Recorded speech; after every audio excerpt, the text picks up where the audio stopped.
जी, इस वक्त हम अक़वाम मुत्तहिदा के इंसानी हुकूक कौंसिल के हेड क्वार्टर के सामने मौजूद हैं और हमारे साथ नासिर अजीज़ खान इस वक्त मौजूद है, जो UKPNP के तर्जुमान भी है,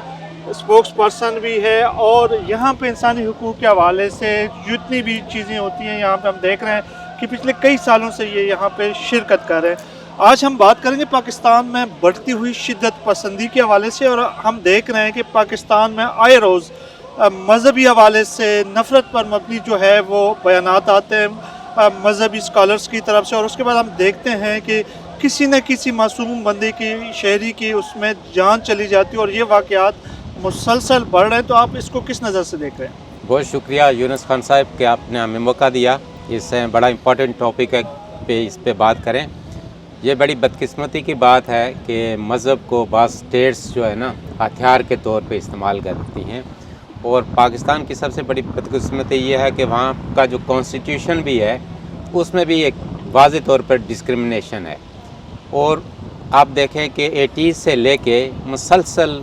एक मतलब सिस्टमेटिकली वे में उन्होंने रिलीजियस जो एक्सट्रीमिज़म है, फंडामेंटलिज़म है, उसको प्रोमोट किया है, प्रोजेक्ट किया है। और जो रेडिकल एलिमेंट्स हैं तो उनकी अब इतनी तादाद बढ़ गई है कि वो जिस बंदे को भी चाहते हैं, जो आप उनका पॉलिटिकल अपोनेंट है या दिगर रिलीजियस माइनॉरिटीज़ हैं, तो वो उनको किसी भी ब्लास्फेमी की एलिगेशन लगा के या उनको पसंद नहीं करते, जो भी वजह है उसको मज़हब का हथियार बना के उसको तो उसके ख़िलाफ़ वो एक्शन करते हैं, मार देते हैं। बेशुमार मासूम इंसानों की जानें गई हैं। तो ये इंतहाई मैं समझता हूँ कि बदतरीन फ़ेल है, और जितनी भी रियासतें हैं उनको अपने अपने इलाकों में मज़हब को हथियार के तौर पर इस्तेमाल करने की बिल्कुल इजाज़त नहीं। मिनार्टी के हवाले से तो हम देख रहे हैं कि एक अरसे से पाकिस्तान में मिनार्टी के साथ मसाइल में इजाफा देखने में आया, लेकिन अब देख रहे हैं कि एक्सट्रीमिज़म इतनी हद तक बढ़ गई कि जो मुसलमान हैं वो दूसरे मुसलमान को मार रहे हैं। और ये हमने देखा कि बलूचिस्तान में भी, सिंध में भी, और इससे पहले पंजाब में भी और KPK में भी ये वाक़यात मुतवातर से होते चले जा रहे हैं। देखें, जो डीप स्टेट है या जो पॉलिसी साज इदारे हैं या मुक़्तदर हल्के आप उनको कहें,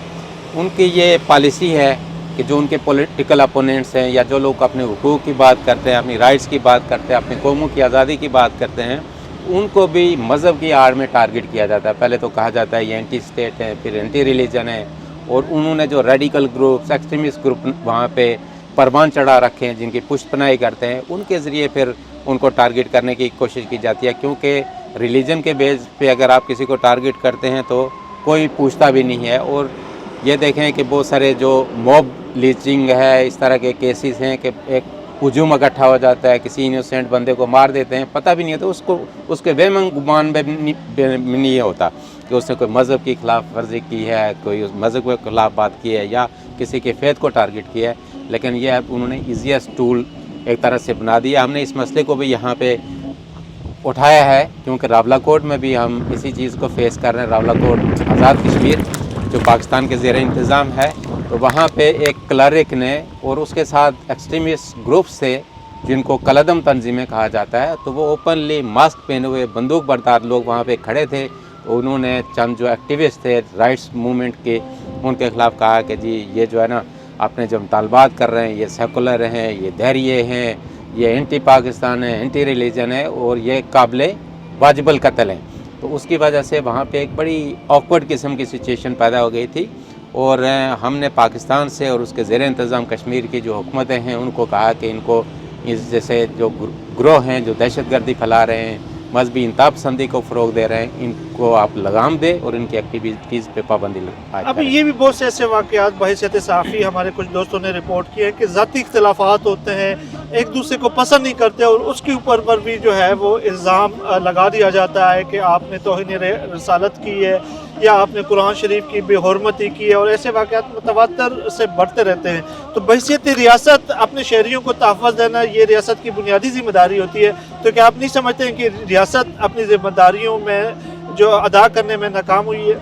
जी जी, ये बिल्कुल आपकी बात दुरुस्त है। रियासत को कहते हैं कि रियासत आपकी माँ जैसी होती है कि वो अपनी औलाद के लिए, अपने लोगों की प्रोटेक्शन के लिए हर तरह के जो है ना इक़दामात करती है उनकी प्रोटेक्शन में। और जो भी स्टेट جس کی اسٹیٹ کی باؤنڈریز کے اندر کوئی انوسینٹ آدمی کوئی بھی انسان مرتا ہے تو یہ انتہائی بدقسمتی کی بات ہے اور اس اسٹیٹ کا فیلئر ہے.